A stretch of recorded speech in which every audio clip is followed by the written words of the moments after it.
So, multi-dimensional arrays. We've talked about arrays, and if you recall, an array is like a list. And let's pull up the visualizer.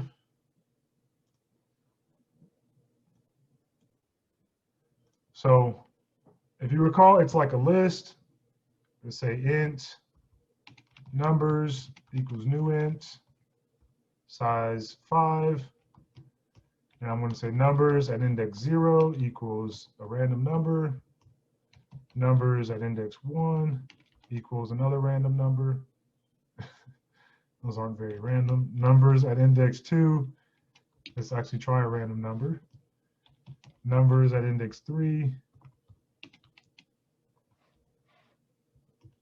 And then finally numbers at index 4. Again, remember, the index always goes from 0 to the size or the length minus 1. If we visualize this, recall, it's like a list. So we have a list of numbers. You can do the same thing for strings. You can do the same thing for doubles. Basically, an array is like a list. Again, we can access this list based on the indexes, and we can modify the list based on the indices as well. All right. Remember, an array list is similar to an array, except it can grow and shrink. Okay. Those are the main differences. A multi-dimensional array, on the other hand, if you think about an array as a list, it's one-dimensional. It goes from 0 to n, where n is the total length of that array. A multi-dimensional array, specifically a 2D array, is more so like a table. You have an x-axis and a y-axis.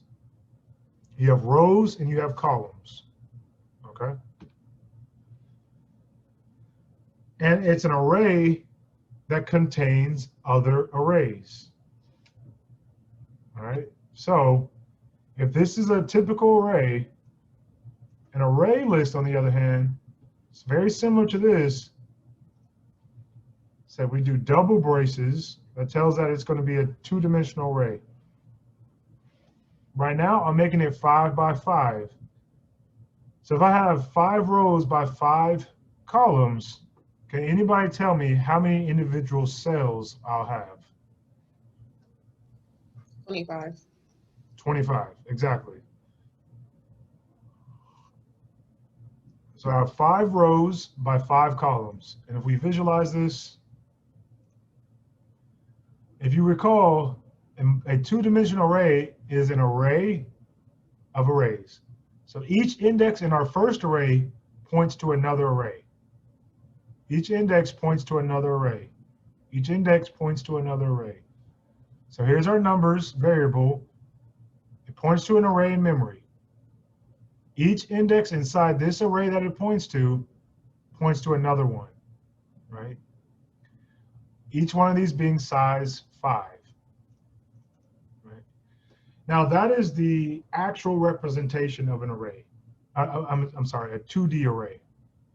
But conceptually, in your mind, you can visualize it as a table, okay? Its actual implementation is an array of arrays, but conceptually, in your mind, you can think of it as a table.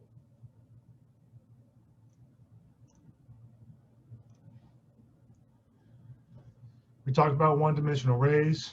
This is how you would create that one-dimensional array, and it would have 5 indices. Int points equals new int 5 indices. Then we add some points. So point 0 equals 22, points 1 equals 10, 15, 45, and 30. Everybody with me so far?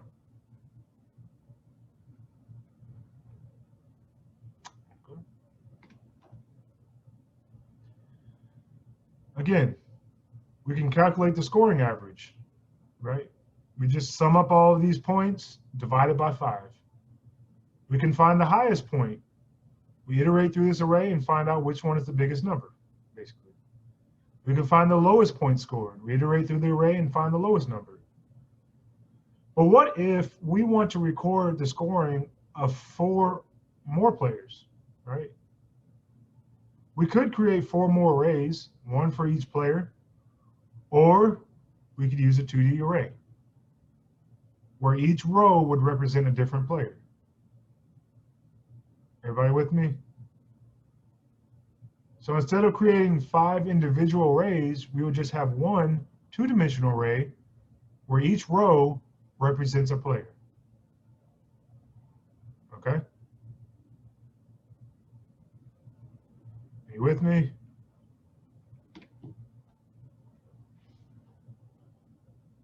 So, again, we have int players, or int score, equals new int. They had 5 scores. So I'm going to just do rand equals new random. I'm just going to randomly generate some numbers. For int I equals 0, I is less than scores dot length, I plus plus, scores at index I equals rand dot next int. That should give me a random number between 0 and 49. Let's do 1 and 50. They scored at least 1 point. That's not true, because some players score no points. So this will give me a number between 0 and 50.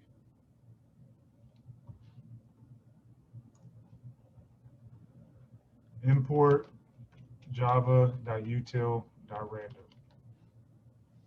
All right, let's visualize this. Basically, I want to go through my array, and then each time they scored some points, I added to the array. You know, if we were doing this for an actual player, we would look at their actual point score total. But right now, I'm just randomly generating this.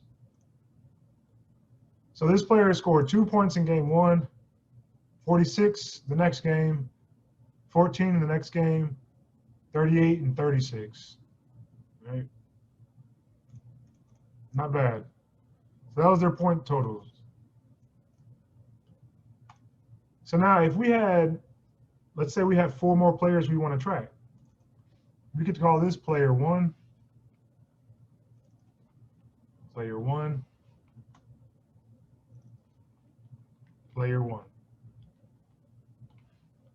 This array keeps track of player 1. You could do the same thing, except this one is going to be called player 2, and we don't need to recreate this random object. Player 2. We could do the same thing again. Player 3, 4, and 5.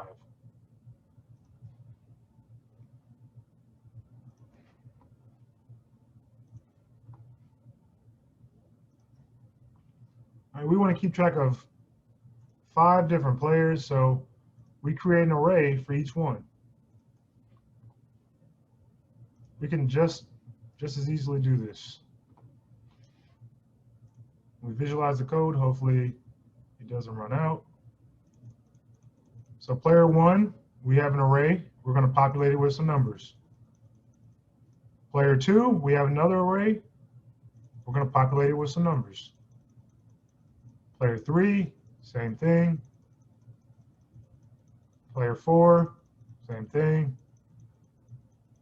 And then player 5, same thing. All right, so we have 5 different players, so we create 5 different arrays. Makes sense. But if you recall throughout the entire semester, I've always pushed your programs must be dynamic. You don't want it to be static like this. I created all 5 of these arrays because there's only 5 players. What if there are 15 players? What if there are 50?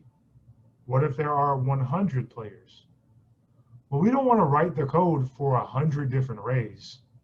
That's inefficient, not only for your program, but for your time as well. Nobody wants to sit there and spend 3 hours writing the same code over and over again 100 times.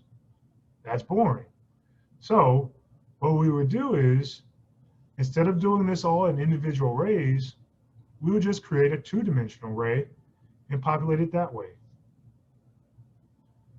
So if we know each one of these players, we're tracking 5 games. 5 games. And there are a total of 5 different players. So if you think about that, there would be 5 rows and 5 columns. So again, how many total cells would that be?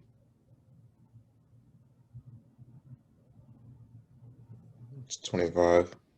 25, right. There are 25 total cells that we have to create. So to create a two-dimensional array, I'm going to delete all of this. I'm going to say players. To create a two-dimensional array, what you do is first you type your data type. I'm just going to erase this whole line actually. I'm just write this over. First you type your data type. So I know this is going to be integers because it's going to keep track of their scores. Then you do a brace, opening and closing brace. That tells it it's going to be an array. Then you do another opening and closing. That tells Java it's going to be a two-dimensional array. All right. Hit a space. Whatever you want to name this, I want to name it players. Equals new data type again. Open brace. How many rows do we want? That's a question for you all. How many rows? How many players? 5 players. 5 players. And then how many columns do we want? 5. 5. 5 by 5. All right. 5 by 5. So now we have our two-dimensional array. Creates a 5 by 5 two-dimensional array. So your next question is what we'll cover again next week as well. How do we access this two-dimensional array? So if you recall, we access array like this, right? We want to set index 0 equal to 45. That's how you do it with a typical array. With a two-dimensional array, the first number specifies which row you want to access. Another brace specifies which column inside that row you want to access. So I'm going to do this again. Players, I want to access row 0, column 1 equals 3. Players, row 0, index 2 equals random number. Players, row 0, index 3 or column 3 equals another random number. And then players, row 0, index or column 4 equals another random number. So again, this first number right here specifies which row you want to access. The next number specifies which column in that row. So let's visualize this. We create a random object. And if you recall again, our array in memory is an array of arrays. So players points to an array. That array, each index, points to another array. So index 0 points to this array over here. Index 1 points to this one. Index 2, this one down here. Index 3, this one down here. Index 4, this one down here. Okay? So when we get to this line right here, which one of these arrays do you think it's going to modify? First one on the top, on the right. Yep. So what it's going to do is it's going to go to players, go to row 0, and then index 0, 0. So it's going to set this right here equal to 45. We do this again. Players at index 0, we go there, we follow that arrow. Index 1, we're going to set to 3. Players at index 0 again, we follow that arrow. At index 2, 83. Players at index 0, we follow that arrow again. Index 3, 22, 14. All right. So Does that mean it's switched then? Does that mean that, I mean, if you go back to the visualizer, it's saying like those are so like that's how we can look at it, right? Those each array right there, those are each a row, right? yeah. So this So right does that here is essentially this will be your rows, and then these will be your columns. I just yeah, all right. I just want to make sure. So like, but like that's if we looked at it on a chart, each player has a different score, right? That's not all one player score. So You know what this I would mean? be one player right here. Oh, it is? This would be one player, and then this array down here would be another player. This array would be another player. This array, and this array. You said the first bracket of the like of the arrays is the rows, right? Yes, that's the row, and then this is the column. All right. So basically, if you think about it as a table, Because like the way that I'm looking at it right now, it's like we're staying in the first column, you know what I mean? We're not going up and down. And like no, I got it. I'm thinking about it the wrong way. I see what you're saying. Right. so if we think about this as a table, right, this is what the table would look like. It's 5 by 5. All right. Then let me make the font a little bit bigger.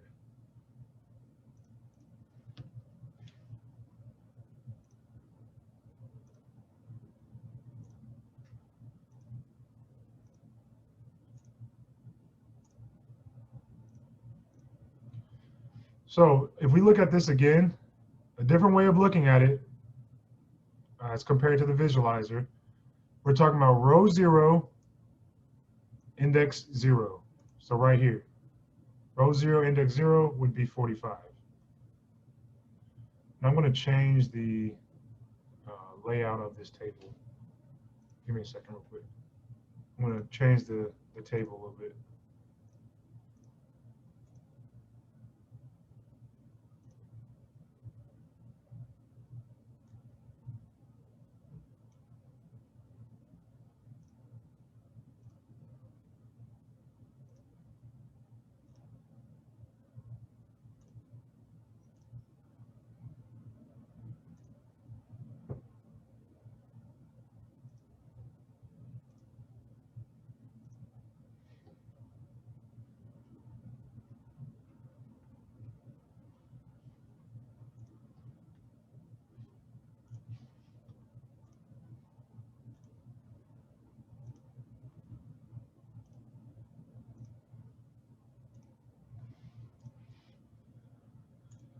All right.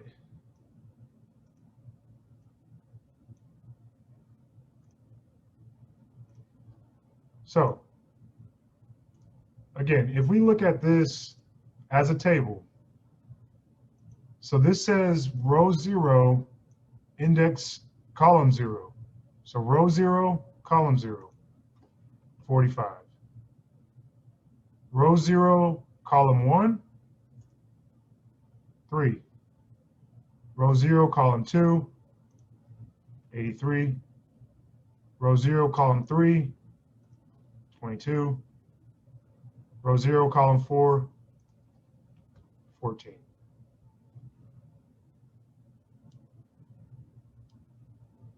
Is that sitting in with everybody?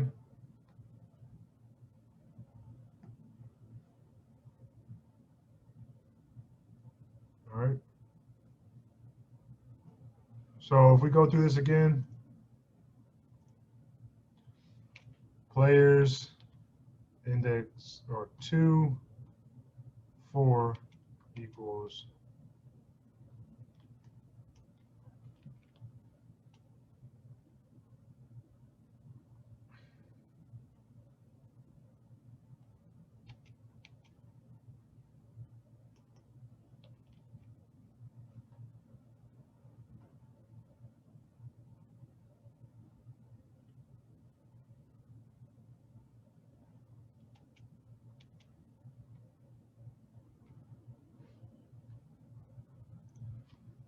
all right.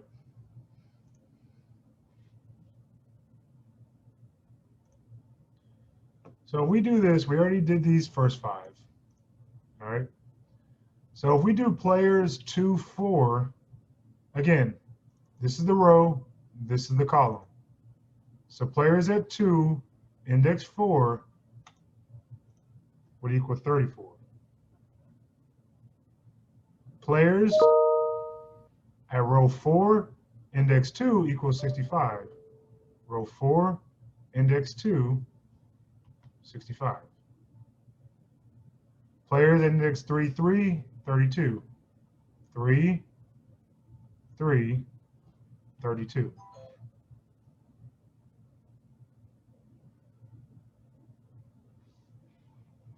Is that making sense?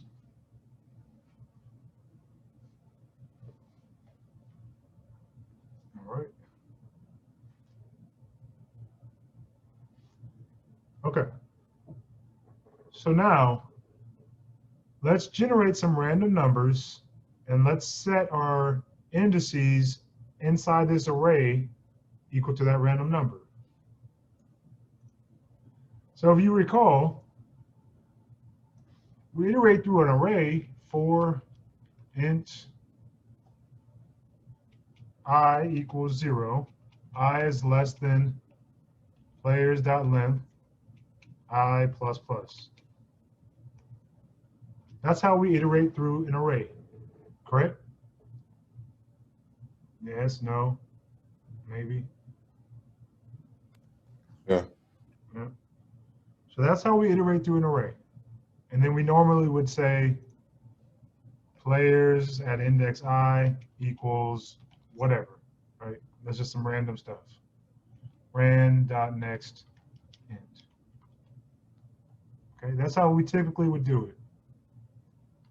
But seeing as how this is a 2-dimensional array, if we did this, we know each index in our players array in memory points to another array. So we can't set it equal to a random integer because it's a pointer. So we have to access both. We have to get the row and the column. So we have to loop through all of them, both rows and columns.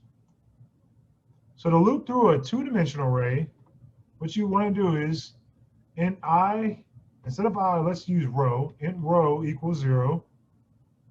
While row is less than players.length, what that gets is the total length of our players array. How many rows does it have? Then we want something called a nested for loop as well. It's nested because basically it's nested inside another for loop. So for int call or column equals 0. Call is less than players, whatever row we're at, dot length, because we know it's an array of arrays. Call plus plus. All right. Now we can say players at row call equals ran.next int. So we're getting the row and we're getting the column, and then we're setting it equal to a random number. I got a question real quick about the. So that's saying, I understand the nested for loop, but it's saying, you make a variable equal to 0, and then you're saying while the column variable is less than the index player's row index. So if you recall, if we visualize this, Come on. If we look at this in memory again, we see each index in our players array points to another array. So right here, what we're saying is while column, that number column is less than players at row, let's say 0, is less than the length of that array. So we're iterating through the row part, the row variable iterates through this array right here. So it goes from 0 to 4. The column will iterate through this array over here, and it goes through from 0 to 4 as well. So we go through this, and we're going to look at it like this. I like to look at it as a table.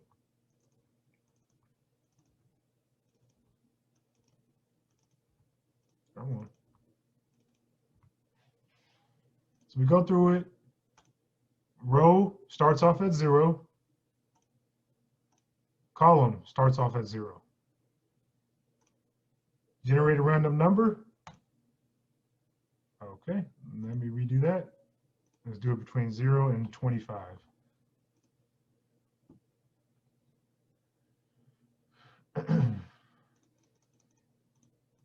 All right, again, row starts at 0, column starts at 0.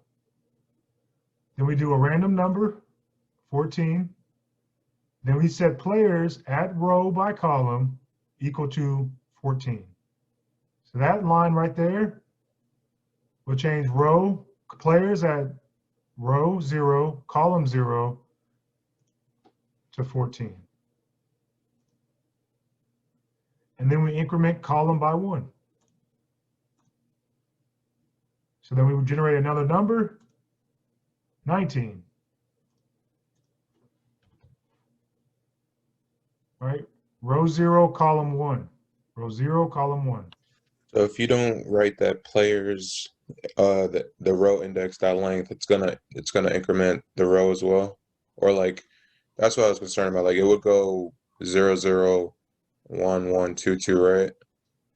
So if I don't do this right here, players at row dot length, what will happen is if I just do players dot length again, It'll do like the 0 0 index, then it'll go to 1 1 index, right? It'll skip over a whole column, right? Or not necessarily. You may run into an issue. Let's say these are not equal. The rows and columns are not equal. mm, Let's say I have more rows than I have columns. If I just do this, players dot length, column will go from 0 all the way up to 9. But we don't have 9 columns, so you'll actually run into an error. oh, okay. I got you. Right? So you'll actually run into an error.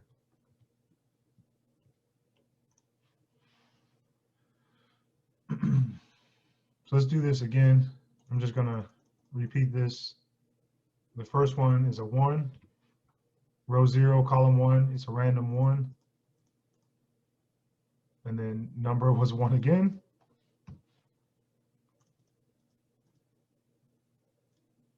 And then actually, what's going on?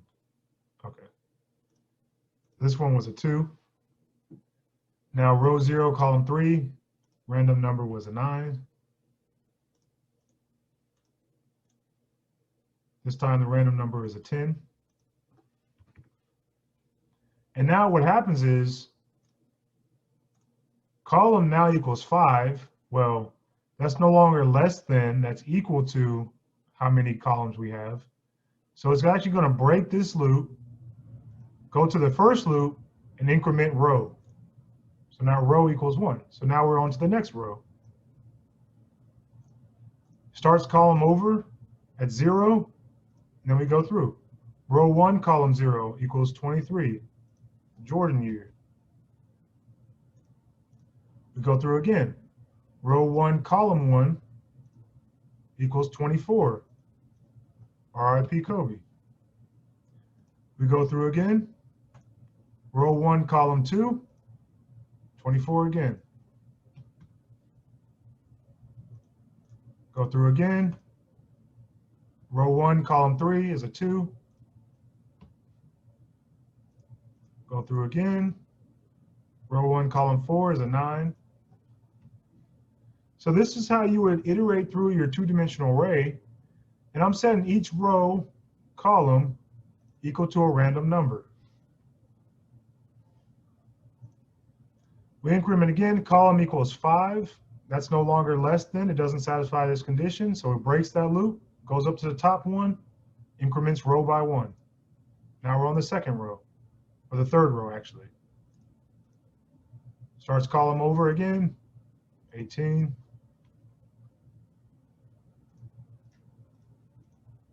21.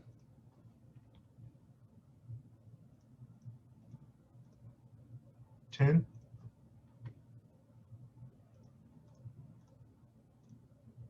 0. 14. Last question. I just want to make sure I understand that player's row. So that's saying while column is less than the length of the row, like if the like you said, like the row is 5 indexes or indices, while column is less than that, execute that code. Right. So while column is less than, right now row is 2. So while column is less than the length of row 2, so 5. So you're doing that variable row holds like I just got because like I know we didn't do that with the array. Like we just did players dot length. So that row variable tells us that it's it's hard to explain, but I get what you're saying, but I just want to make sure I understand. So what we're doing is this line, this code right here, just this right here, it gets us the entire row 2. It gets us that entire array. So all of this right here, it'll return this whole thing. So basically you could think of this line as just getting an array. We're just accessing it through our 2D array. So players, the array at players index row, which is 2, what is the length of that array?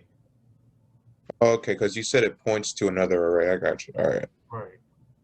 So this one up here, when we just do players.length, we're saying, okay, what's the length of that first array? Technically, how many rows do we have? Right? How many rows do we have? This one, so if we're at row 2, what's the total length of row 2? Well, the total length of row 2 is 5. Right? That makes sense? I got it now. Thanks. All right. So let's keep going. Again, column now equals 5. So it's going to break this nested for loop, go up to the main one. Row equals 3 now. So we're on the 4th row. Column resets to 0. Random number is 12. Next random number is 24. Next one is 13. Next one is 23.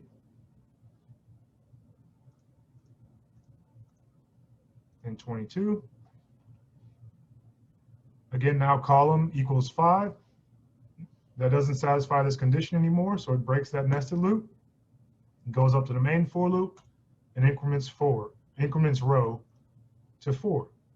So now we're on the 4th row. We go down, column resets to 0. The random number is 8. Then 6. Then 12.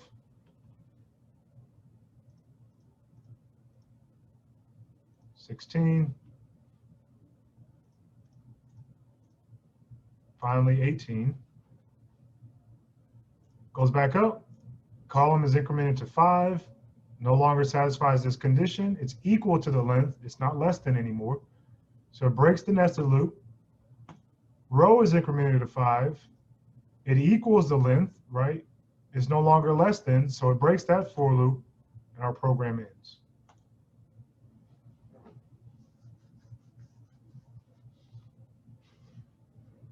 Does that make sense?